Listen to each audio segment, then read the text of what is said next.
Hello നമസ്കാരം. കാതോർക്കാമിന്റെ പുതിയ വീഡിയോയിലേക്ക് സ്വാഗതം. വീഡിയോ ഇഷ്ടമാവുകയാണെങ്കിൽ ചാനൽ സബ്സ്ക്രൈബ് ചെയ്യാനും വീഡിയോ ലൈക്ക് ചെയ്യാനും മറക്കരുത്. വീഡിയോയിലേക്ക് പോകാം. സിമ്രാനേക്കാൾ സുന്ദരിയായ സഹോദരി മൊണാൽ എന്തിനായിരുന്നു ജീവിതം അവസാനിപ്പിച്ചത്? നടി സിമ്രാന്റെ സഹോദരി മൊണാൽ ജീവിതം അവസാനിപ്പിച്ചത് എന്തിന് എന്ന ചോദ്യം ഇന്നും തമിഴ് സിനിമാ പ്രേമികളെ പിന്തുടരുന്നു. ഒരു സ്വപ്നം പോലെ എവിടെ നിന്നോ വന്ന് എങ്ങോട്ടോ പോയവൾ എന്നാണ് ഒരു തമിഴ് ഗാനരചയിതാവ് മൊണാലിന്റെ വിയോഗത്തെക്കുറിച്ച് പറഞ്ഞത്. തമിഴ് നടി മൊണാൽ തന്റെ 21-ാം വയസ്സിൽ ചെന്നൈയിലെ തന്റെ അപ്പാർട്ട്മെന്റിൽ തൂങ്ങി മരിക്കുകയായിരുന്നു. വിടരും മുമ്പേ കൊഴിഞ്ഞ പൂവ് എന്നായിരുന്നു അക്കാലത്ത് തമിഴ് മാധ്യമങ്ങൾ അവരെ വിശേഷിപ്പിച്ചത്. പാർവയൊன்று പോതുമേ എന്ന സിനിമയിലൂടെ 2001-ൽ അഭിനയ രംഗത്ത് വന്ന മൊണാൽ 2002-ൽ വിടവാങ്ങി. അവർ ഓർമ്മയായിട്ട് തന്നെ 23 വർഷം പിന്നിടുന്നു. 1981-ൽ ഡൽഹിയിൽ ജനിച്ച മൊണാലിന് 3 സഹോദരങ്ങളായിരുന്നു: സിമ്രാൻ, ജ്യോതി, സുമീത്. കമേഴ്സിൽ ബിരുദ പഠനം കഴിഞ്ഞ് മോഡലിംഗിലേക്ക് തിരിഞ്ഞ മൊണാൽ ഫാഷൻ ഷോകളിലും ബ്യൂട്ടി കോൺടെസ്റ്റുകളിലും സ്ഥിരം സാന്നിധ്യമായി. ആ സമയത്ത് സഹോദരി സിമ്രാൻ തെന്നിന്ത്യൻ സിനിമയിലെ മിന്നും താരമാണ്. മറ്റൊരു സഹോദരിയായ ജ്യോതിയും സിനിമാ പ്രവേശനം കാത്ത് കഴിയുന്നതിനിടയിലാണ് മൊണാൽ അഭിനയ രംഗത്ത് എത്തുന്നത്. ബിഗ് ബി, ബസൂക്ക എന്നീ സിനിമകളിലൂടെ സഹോദരൻ സുമീത്തിനെ മലയാളികൾക്കും അറിയാം.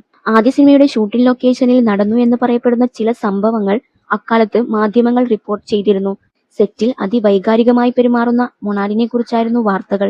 ചെറിയ കാര്യങ്ങൾക്ക് പോലും അവർ പൊട്ടിത്തെറിക്കുകയും വികാരവിക്ഷോഭം കാണിക്കുകയും മറ്റും ചെയ്തിരുന്നു പോലും. വ്യക്തിത്വപരമായ എന്തൊക്കെയോ അസ്വാഭാവികതകളിലൂടെ കടന്നുപോകുന്ന ഒരു പെൺകുട്ടിയാണ് മൊണാൽ എന്ന് പൊതുധാരണ പരന്നു.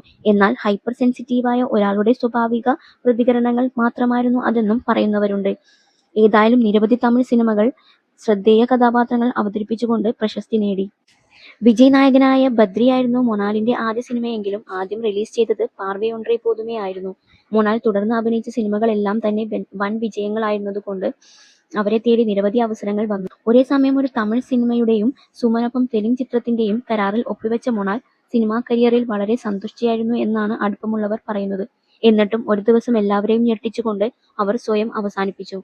അന്നേവരെ ഏതെങ്കിലും തരത്തിൽ പ്രശ്നങ്ങളോ സങ്കടങ്ങളോ തന്നെ അലട്ടുന്നതായി അവർ സഹോദരിമാർ അടക്കം ആരോടും പറഞ്ഞിട്ടില്ല. മരണം സംഭവിച്ച ദിവസം അവർ തന്റെ ഏറ്റവും പുതിയ സിനിമയായ പയ്യെ ജന്മത്തിന്റെ കോസ്റ്റ് ലൈഫ് ലോഞ്ചിങ് സെറിമണിയിൽ പങ്കെടുത്ത ശേഷമാണ് വീട്ടിലേക്കും പിന്നീട് ജീവിതത്തിൽ നിന്നും മടങ്ങിയത്. മൊണാലിന്റെ മരണത്തിൽ ഒരു പ്രശസ്ത കൊറിയോഗ്രാഫർക്ക് ബന്ധമുള്ളതായി ആരോപിച്ച് അവരുടെ സഹോദരി സിമ്രാൻ രംഗത്ത് വന്നെങ്കിലും ആരോപണം തെളിയിക്കാനായില്ല. മരണത്തിന് ഏതാനും ദിവസങ്ങൾക്ക് മുമ്പ് ഈ കൊറിയോഗ്രാഫർ മൊണാലുമായുള്ള പ്രണയബന്ധം അവസാനിപ്പിച്ചതാണ് ഇത്തരമൊരു കടുങ്കൈ ചെയ്യാൻ അവരെ പ്രേരിപ്പിച്ചതെന്നായിരുന്നു സിമ്രാന്റെ വാദം.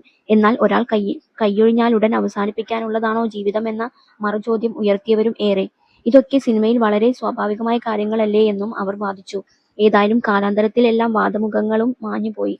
സിനിമയിലെ ഏതൊരു അകാല മരണവും പോലെ ഹസ്രായുസ് മാത്രമേ മൊണാലിന്റെ മരണാനന്തര വിവാദങ്ങൾക്കും ഉണ്ടായുള്ളൂ. 2 വർഷം മാത്രം ആയുസ്സുള്ള സിനിമാ ജീവിതത്തിനിടയിൽ തമിഴിന് പുറമെ ഒരു ഹിന്ദി ചിത്രവും തെലുങ്ക് ചിത്രവും ഉൾപ്പെടെ 11 സിനിമകളിൽ അവർ അഭിനയിക്കുകയുണ്ടായി. അവസാനത്തെ 2 സിനിമകൾ പൂർത്തിയാക്കാൻ നിൽക്കാതെ സ്വന്തം ബെഡ്റൂമിൽ ഒരു സാരിത്തുമ്പിൽ അവർ ജീവിതം അവസാനിപ്പിച്ചു. ദുരൂഹമായ ചില സംഭവവികാസങ്ങൾ മൊണാലിന്റെ മരണശേഷം അരങ്ങേറുകയുണ്ടായി. അതിൽ ഏറ്റവും പ്രധാനം അക്കാലത്ത് 50,000 രൂപ വില വരുന്ന മൊണാലിന്റെ മേക്കപ്പ് കിറ്റും പേഴ്സണൽ ഡയറിയും അവരുടെ മുറിയിൽ നിന്നും എടുത്തു മാറ്റപ്പെട്ടു എന്നതാണ്. മരണവാർത്തയറിഞ്ഞ് ആദ്യം മുറിക്കുള്ളിൽ പ്രവേശിച്ച മൊണാലിന്റെ സുഹൃത്തായ ഒരു നടിയും അവരുടെ മാനേജറും കൂടിയാണ് ഇത് ചെയ്തതെന്നും സിമ്രാൻ ആ കാലഘട്ടത്തിൽ ആരോപിച്ചിരുന്നു. മൊണാലിന്റെ വിയോഗവുമായി ബന്ധപ്പെട്ട് ആരോപണങ്ങൾക്ക് ഇരയായ കൊറിയോഗ്രാഫർ പിന്നീട് വിവാഹിതനാവുകയും നിരവധി പുരസ്കാരങ്ങൾ വാരിക്കൂട്ടി തന്റെ മേഖലകളിൽ സമാനതകളില്ലാതെ ഉയരങ്ങളിലെത്തുകയും ചെയ്തിരുന്നു. എല്ലാവരും മറന്നിട്ടും 23 വർഷങ്ങൾക്ക് ശേഷം സിമ്രാന്റെ ഓർമ്മകളിൽ ഇന്നും പ്രിയപ്പെട്ട അനുജത്തിയുണ്ട്. സമൂഹമാധ്യമങ്ങളിൽ പങ്കുവച്ച പോസ്റ്റിൽ സിമ്രാൻ സഹോദരിയെ ഇങ്ങനെ അനുസ്മരിക്കുന്നു: മൊണാൽ, നിന്നെ ഓർക്കാതെ ഒരു ദിവസം പോലും കടന്നു പോകുന്നില്ല. 23 വർഷമായി. ഇപ്പോഴും ഞാൻ നിനക്കൊപ്പമുള്ള നിമിഷങ്ങൾ തിരയുന്നു.